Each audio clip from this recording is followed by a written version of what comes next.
Assalamualaikum, anda sedang menonton Simbang Tengah Malam edisi cerita ringkas. Edisi ini menceritakan cerita-cerita yang dikirimkan dari penonton Simbang Tengah Malam menggunakan kiriman voice note yang dihantar melalui Instagram. Harap anda menggunakan earphone, headphone supaya anda dapat membayangkan apa yang diceritakan oleh si pencerita. Jangan terlalu taksu Anggap ini sekadar hiburan saja, seperti mana anda mendengar radio ataupun podcast. Yang penting sekali, selamat mendengar.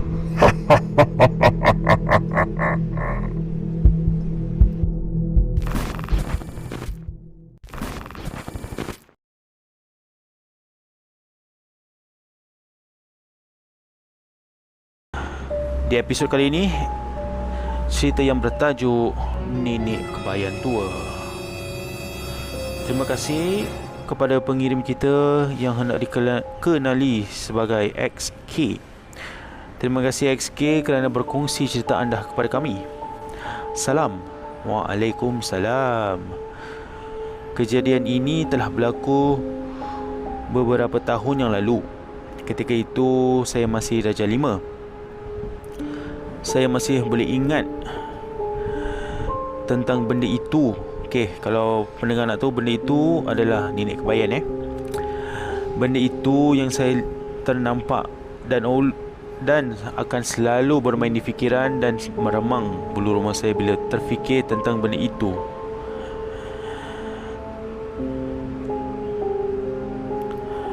Saya masih teringat lagi pada ketika itu waktu jam di dinding adalah pukul 6 petang. Ketika sedang menunggu azan maghrib, saya berada di ruang tamu bersama adik-adik yang lain, bermain game dan membaca buku. Biasalah kan, bermain game dan menonton televisyen, iaitu cerita-cerita yang menarik. Dan salah satu daripada adik perempuan saya berada di dalam bilik menggunakan komputer. Ketika itu ayah dan ibu tiri saya tidak ada di rumah. Dari mana tempat duduk yang saya duduk di ruang tamu, saya dapat melihat ke arah bilik tidur di mana adik perempuan saya sedang bermain komputer yang terletak di tembok berdekatan dengan tingkap. Sedang saya sibuk bermain game, saya tergerak untuk mendongak melihat ke arah bilik tidur yang adik saya berada di dalam bilik itu. Alangkah terkejutnya saya bila mendongak saya terlihat nenek kebayan yang sedang berlega-lega di belakang bilik, di dalam bilik itu, di belakang adik saya. Seperti anda pernah menonton cerita-cerita seram yang anda pernah lihat, cerita-cerita Melayu, cerita-cerita hantu, nenek kebayan itu sama apa yang saya nampak. Ia berpakaian kain batik sampai ke kepala dan menggunakan tongkat yang panjang sebagai tongkat untuk berjalan. Sehingga hari ini sedang saya bercerita ini, berdiri bulu rumah saya ketika menaip cerita ini. Benda itu cuma berlega-lega di belakang adik perempuan saya yang sedang menggunakan komputer. Saya cuma terkejut dan tergamam melihat benda itu sedang berlega-lega. Benda itu cuma ke hulu ke hilir di dalam bilik.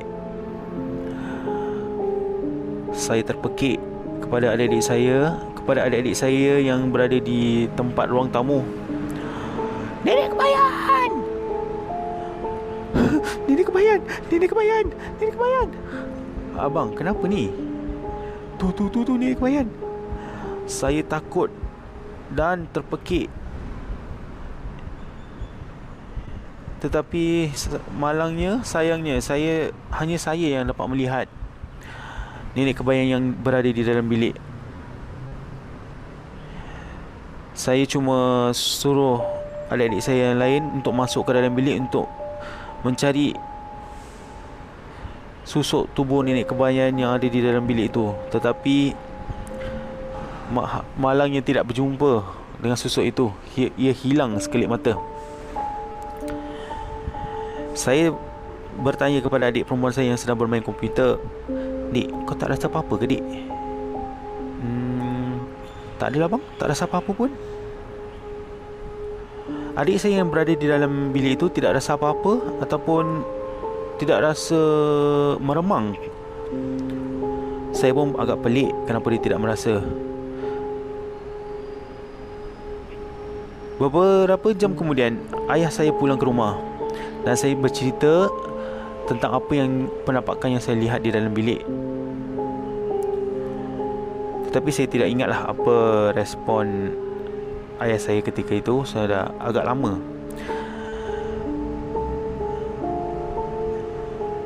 Selepas itu ayah saya pun berpisah dengan ibu tiri saya, iaitu ibu tiri saya ialah seorang warga Indonesia.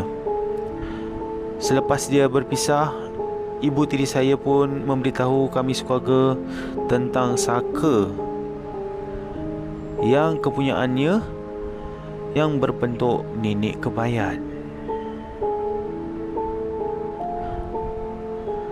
Ini ibu udah berpisah sama bapakmu. Ku ingin beritahu kamu semua ya. Sebenarnya nenek kebayan itu yang kamu lihat berlegar-legar dalam bilik itu adalah milikku. Ia adalah keturunan yang telah diberi oleh ibuku kepadaku. Ia untuk menjagaku. Mungkinlah dia cakap macam gitulah.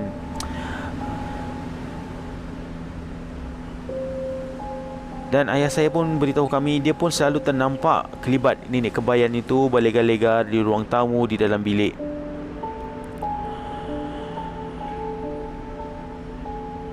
Sedangkan makcik saya yang datang ke rumah saya ketika itu pun menanyakan kepada ibu tiri saya, kenapa muka ibu tiri saya ternampak tua sedangkan umurnya masih muda. Itu sajalah cerita saya pada hari ini. Terima kasih kerana sudi membacakan cerita saya ini.